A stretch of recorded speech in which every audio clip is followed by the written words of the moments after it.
It brought a city to its knees in an instant. 2 square kilometers of Halifax simply obliterated by the largest human-made explosion prior to Hiroshima. 1,600 dead in the first few seconds. Another 400 would later die. A tragedy so horrific, it was once described as hell on earth. The collision happened exactly at this spot. Right over here. Right opposite us is what used to be Pier 6. Author Janet Mabey says the explosion brought the devastation of World War I home. Some of the returning soldiers said they had not seen worse destruction on the fields in Flanders than what they came home to here. And you have to realize that some of them would be coming home to find their own homes completely destroyed and their family all killed. So it must have been a horrific occasion. Yeah, how are you feeling that day? She's 106 years old now, and so Maud Houghton must rely on her son for her most basic needs. Her hearing, her memories are fading. Just wanted to get away. But incredibly, the painfully vivid images of an ordinary walk to school that extraordinary day have never left her. And boom! What an explosion. I'll never forget that day. Nobody forgets those days. You can't. People laying down, crying, and mothers grabbing their kids and hugging them and stuff. Please, oh God, I never want to see that again. No. Nope. If the giant blast didn't instantly kill those in the immediate area, the ensuing tsunami, a 10-meter-high wall of water, did. And what wasn't smashed to bits, burned to the ground. Among the casualties, this fire crew responding to the initial fire aboard the ships. All were killed by the blast, but one. The driver was found a distance away, remarkably still clutching the broken steering wheel. The blast toppled wood and coal stoves around the city, setting homes and businesses ablaze all over Halifax. So fire brigades immediately were launched from those outlying communities to come into Halifax and help. And what happened when they arrived? What happened when they arrived was that they discovered that their hoses did not fit with the water sources in Halifax. So I think they returned to just basically trying to pull people out from under the collapsed houses and to control the fires as best they could. It was said you could hear the cries of those trapped in the burning ruins, and on the street, you had to step over the bodies.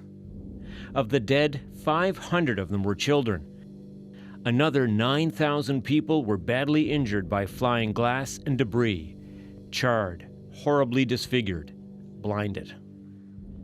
And to add to the misery of that day, a raging blizzard would cut the city off from outside help, burying the ruins of Halifax. The blizzard was a huge complication because it meant that people that might have been rescued were now buried under snow as well as the rubble and the fires. So it did slow down the rescue operation terrifically that next day. But help did arrive, and contrary to popular opinion, Boston was not the first to the rescue.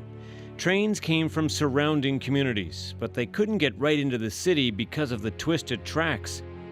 Medical staff had to carry supplies by hand to the injured.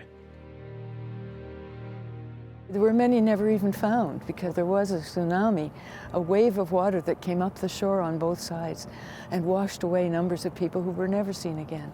So indeed, a lot of the records show from the Relief Commission that bodies simply were never found. There were also people here who weren't in any way listed on anyone's records.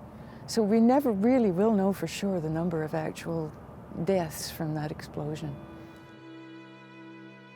For those who survived, life would not be easy. 25,000 were left homeless or without adequate shelter. Food lines became a common scene. We want to forget it. It hurts so much. For the few survivors still alive, people like 106-year-old Maud Houghton, the ordeal has left enduring scars a century later. Tom Murphy, CBC News, Halifax. We heard Tom mention Boston, that city playing a pivotal role in the relief effort. Within hours, it filled 2 trains with supplies and sent them north.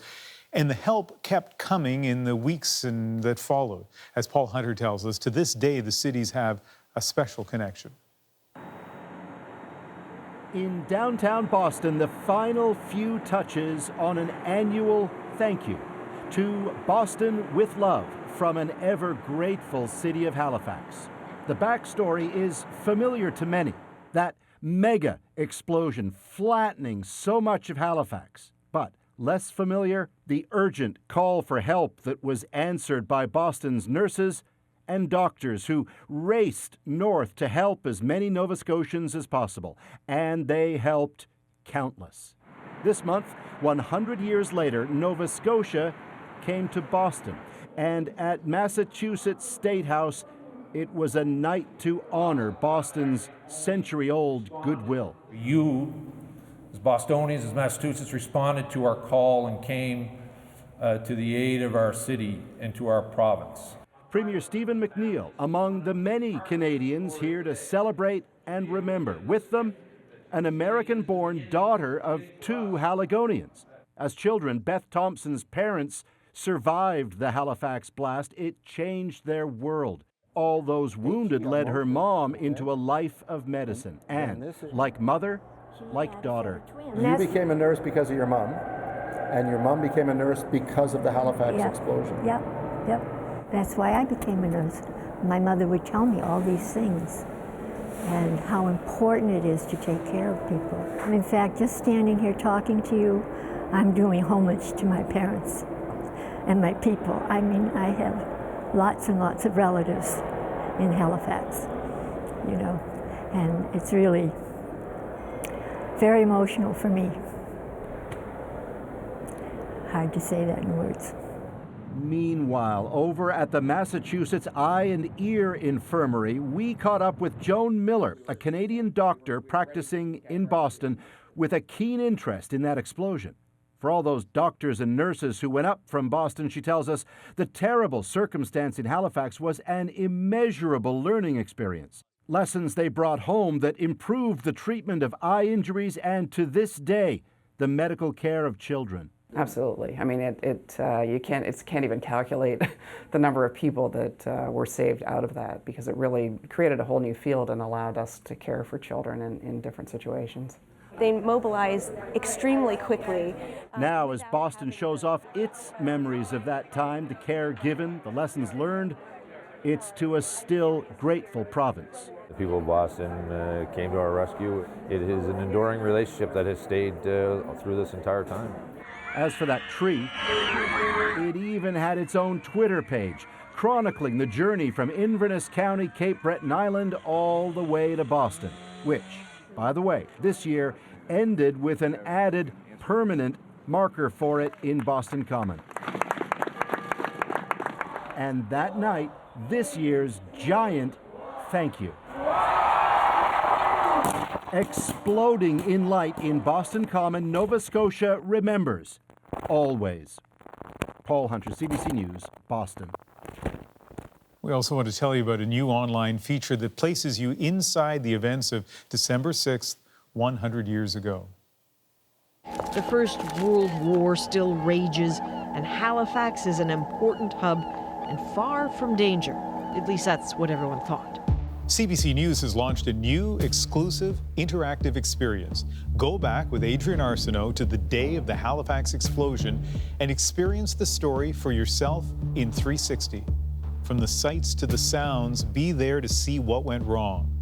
Then learn more about the incredible stories in the aftermath, including the railway conductor who gave his life to save countless others.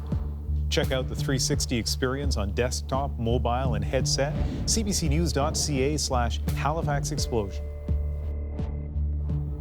We have much more ahead tonight, but as we go to break, the Micmac victims of the explosion are often overlooked. It is a lost legacy, and we wanted to mark that in a different way. So we reached out to Rebecca Thomas, a spoken word artist. She's Mi'kmaq and currently the Poet Laureate of Halifax. Here's part of her poem, Remember Turtle Grove. I'd like to talk about the inhabitants of Turtle Grove. They are the first on this list because they were the first to be dismissed in this tragedy and others due to their perceived savagery and colors, washed away from their shores. Nobody asked about them or wanted to know more. The tidal wave of destruction did not soften the hearts of survivors. My Mi'kmaq sisters and brothers were racially segregated and treated less than by colonizers who cared more for their kin with matching skin, even though at this point the same God they both believed in. And it's important that you understand my need to be persistent, consistently fighting for my people, because we didn't even make it into the full-length Heritage Minute sequel. The lives of 9 should not overshadow those that died by the thousands, but to be mourned and recognized as though we were equals.